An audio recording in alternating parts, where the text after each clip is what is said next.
할렐루야. 오늘도 말씀 앞에 나오신 여러분 환영합니다. 오늘 하나님께서 저희들에게 주시는 말씀은 로마서 13장 1절에서 14절 말씀입니다. 8절부터 읽겠습니다. 피차 사랑의 빛 외에는 아무에게든지 아무 빛도 지지 말라. 남을 사랑하는 자는 율법을 다 이루었느니라. 간음하지 말라, 살인하지 말라, 도둑질하지 말라, 탐내지 말라 한 것과 그 외에 다른 계명이 있을지라도 내 이웃을 내 자신과 같이 사랑하라 하신 그 말씀 가운데 다 들었느니라. 사랑은 이웃에게 악을 행하지 아니하나니 그러므로 사랑은 율법의 완성이니라. 또한 너희가 이 시기를 알거니와 자다가 깰 때가 벌써 되었으니 이는 이제 우리의 구원이 처음 믿을 때보다 가까웠음이라. 밤이 깊고 낮이 가까웠으니 그러므로 우리가 어둠의 일을 벗고 빛의 갑옷을 입자. 낮에와 같이 단정히 행하고 방탕하거나 술 취하지 말며 음란하거나 호색하지 말며 다투거나 시기하지 말고 오직 주 예수 그리스도로 옷 입고 정욕을 위하여 육신의 일을 도모하지 말라. 아멘. 무지개를 쫓는 소년 이야기를 아시나요? 아마 초등학교 때 교과서에 실린 이야기였던 것 같습니다. 붙잡지 못할 내일을 쫓느라 오늘을 놓치고 만 소년의 이야기입니다. 무지개의 아름다움에 흠뻑 빠진 소년이 있었습니다. 이 소년은 무지개를 날마다 꿈꾸다가 결국 집을 나서서 무지개를 찾아갑니다. 무지개를 잡기 위해 들판을 가로지고 지르고 산을 건너고 강을 건너고 바다도 건너갑니다. 하지만 무지개는 닿을 듯 잡을 수 없었습니다. 그래도 포기하지 않고 무지개를 찾아 계속 여행을 계속합니다. 어느 날 이 소년은 무지개는 결코 잡을 수 없다라는 것을 깨닫고 집으로 돌아가기로 합니다. 그렇지만 그 순간 이미 자신이 노인이 되어 있다는 것을 발견합니다. 소년은 항상 무지개만 바라보았습니다. 그러느라고 주변도 이웃도 가족도 바라보지 못했고 심지어 자기 자신조차 살피지 못했습니다. 무엇보다 자신의 모든 시간을 놓쳤고 주어진 현재를 살지 못했습니다. 예수를 믿고 현재를 사는 우리는 이 세상을 살아가는 동안에 어떤 책임을 지고 있는 것일까요? 우리가 삶의 자리에서 하나님의 뜻을 외면하고 합당한 삶의 자세를 갖지 못한다면 하나님이 인생 가운데 두신 풍성한 은혜를 많이 놓치고 살게 될 것입니다. 왜냐하면 복음에 합당한 삶은 사랑을 실천하는 삶이고 그런 삶을 통해서 예수님을 닮아가면서 예수님이 나의 일상에서 함께 실제하시는 놀라운 기쁨을 맛보게 될 테니까 말입니다. 본문은 그리스도인으로서 오늘을 사는 우리들의 삶의 책임에 대해서 말씀해주고 있습니다. 그리스도인의 삶은 제사로 드려지는 삶이라고 했습니다. 그것이 어떻게 사는 것인지 그 삶의 실제에 대해서 본문이 가르쳐줍니다. 1절부터 7절은 다스리는 권세에 대한 그리스도인의 책임을, 8절부터 10절은 이웃들과의 관계에 초점을 두고 있습니다. 국가 권력에 대해서나 이웃의 관계에 있어서나 핵심은 사랑입니다. 바울은 우리가 사랑의 빚이 있는 존재라고 알려줍니다. 빚진 사람이 빚진 자의 의무를 지는 것은 당연합니다. 그 의무가 사랑입니다. 그런데 죽을 인생이 살 소망을 얻었다는 이 기이한 사랑의 빚을 아는 사람만이 사랑할 수 있는 능력을 가지기 때문에 이웃을 사랑하는 일은 의무이기도 하지만 동시에 특별한 권리이기도 합니다.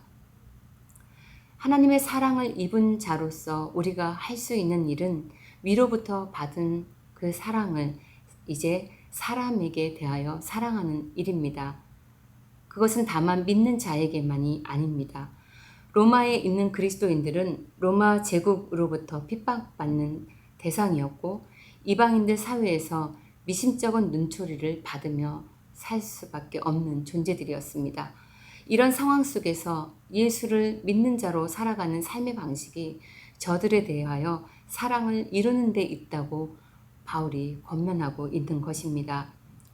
구원을 주제로 쓴 로마서 이 서신에서 바울이 국가 권세에 대하여 이웃에 대하여 믿는 자의 태도와 책임을 가르치고 있는 이유는 이 문제가 우리끼리 말고 다른 이교도들에게 복음을 전하기 위해서 확실히 중요했기 때문입니다. 그리고 11절에서 지금의 때에 대해서 상기시켜주고 있습니다. 11절 말씀입니다. 또한 너희가 이 시기를 알거니와 자다가 깰 때가 벌써 되었으니 이는 이제 우리의 구원이 처음 믿을 때보다 가까웠음이니라. 이 시기를 너희가 알거니와 여기에서 언급하고 있는 이 시기는 예수님이 부활하신 때로부터 다시 오시는 재림하시는 마지막 때를 말합니다. 동시에 현실의 버거움 속에서도 예수님이 다시 오시기를 고대하면서 그 소망 가운데 신실하게 사랑하며 살아내는 오늘의 때를 말씀하기도 합니다. 마지막 때 예수님께서 다시 오시는 그 재림이 오기 전 우리에게 주어진 시기는 그야말로 제한적입니다. 자다가 깰 때가 벌써 되었다고 말씀합니다. 사랑할 수 있는 시간 동안에 사랑하야겠습니다. 사랑할 수 있는 시간이 여러분은 얼마나 있습니까? 한정된 시간과 관련해서 제가 실패한 사랑 이야기를 짧게 나누기 원합니다. 하나님이 우리에게 주신 시간, 인생에서 하나님을 의식하면서 사는 것은 우리가 제한된 시간을 살고 있고 마지막이 있는 인생이라는 것을 아는 은혜입니다. 인간의 시간이라는 것은 시작점이 있고 끝점이 있지요.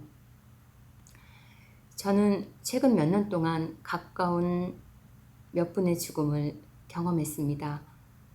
시부모님과 그리고 제 막내 동생과 그리고 제가 아끼며 책임을 지겠노라고 생각했던 친구의 죽음입니다. 이런 이별을 경험하면서 느낀 것은 죽음 앞에 사람이 얼마나 무력하고 미련하고 어리석은가 하는 것이었습니다. 다른 누구 얘기가 아니라 바로 제가 그랬기 때문입니다. 저는 하나님을 믿는 사람으로서 영원한 생명에 대해서 알고 있고 사람의 인생의 끝을 알고 있고 그 끝에 무엇이 있는지 알고 있습니다. 우리에게 주어진 삶의 한계적 시간 안에서 하나님을 만나야 되고 찾아야 되고 그분의 구원의 은혜를 입어야 된다는 것을 알고 있습니다. 그런데 사람의 존재가 그 인생의 끝자리에 있더라도 그 진리를 스스로 찾을 수 없는 존재이지요. 어느 날 저녁에 친구의 언니로부터 제 친구가 세상을 떠났다는 소식을 문자로 받았습니다. 저는 바쁘다는 이유로 그간 친구를 제대로 챙기지 못했습니다. 머뭇거리다가 말하지 못한 많은 이야기들이 이젠 들을 수도 없고 마주할 수도 없는 친구에게를 향하여 마구 쏟아져 나왔습니다. 저는 죽음이라는 인생의 연한이 진리를 발견할 수 있는 기회로 하나님이 인생 속에 숨겨둔 장치가 아닐까라는 아주 낭만적이고 낙관적인 생각을 습관처럼 갖고 있었습니다. 사춘기를 지내는 아이들이 하나님을 모르는 아이들도 자기가 왜 사는 것인지 나는 왜 여기에 있는 것일까 이 삶의 의미가 무엇일까 하는 생각을 하죠. 불안정과 혼돈 속에서도 하나님을 알 수 있고 진리에 닿을 수 있는 힌트를 사춘기라는 시기에 그 은혜로 넣어주셨다는 생각을 하곤 했습니다. 똑같이 죽음도 그럴 것이라고 생각했습니다. 그런데 인간은 스스로 하나님을 알 수 없는 존재입니다. 사람은 그런 지혜를 가지고 있지 못한 존재입니다. 누군가 큰 소리로 말해주어야 합니다. 우리가 하나님을 사랑하는 것은 어디에 있습니까? 예수 그리스도를 믿는 것에 있습니다. 예수님을 믿는 것은 예수님을 보내신 하나님을 믿고 하나님을 사랑하는 일입니다. 이러한 관점에서 이웃을 사랑하는 일의 궁극점은 바로 예수님을 소개하고 내가 아는 복음을 그에게 열어주는 것이 아닐까요? 우리는 종말의 시기를 살고 있습니다. 인생을 사는 모든 이들이 한정된 시간이라는 개인의 종말을 살고 있지만 본문은 특별히 예수님이 다시 오시는 재림의 때를, 그 종말의 시기를 말씀하고 있습니다. 안일하게 한가하게 있을 시간이 없습니다. 그러니 우리가 알고 있는 진리를 입을 열어 말을 하자는 것입니다. 우리는 너무 그 기회를 이 다음으로 미루곤 합니다. 다음으로 미룹니다. 부모님에게, 사랑하는 사람들에게, 자녀에게, 친구에게, 내가 아끼는 옆 사람에게 계속 미룹니다. 무례하지 않기 위해서죠. 그리고 어쩜 정직히는 자기 자신에게도 미루는 것이 있을 것입니다. 현재라는 시간은 생명과 진리 안에서 예수님이 행하신 삶의 본을 따라가며 우리가 활용할 수 있는 유일한 시간입니다. 지금이 기회입니다. 하나님이 주신 시간을 지혜롭게 사시는 오늘 하루가 되시길 축복합니다. 기도하시겠습니다. 하나님, 우리가 속한 지역과 삶의 자리에서 그리스도인으로서 하나님의 사랑의 뜻을 순종하고 실천하여 책임 있는 신앙인으로 살아가도록 인도하여 주옵소서. 예수님의 이름으로 기도합니다.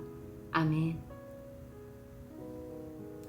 오늘도 두 가지 기도 제목으로 기도의 자리로 나아가시겠습니다. 첫째, 오늘을 사는 저희의 삶이 예수님을 드러내고 복음이 확장되도록 사랑을 실천하며 살도록 도와주옵소서. 둘째, 다시 오실 예수 그리스도를 기억하며 소망을 붙들되 그 소망으로 사랑을 행하며 복음을 전하는 저희 되게 하옵소서. 기도하시겠습니다.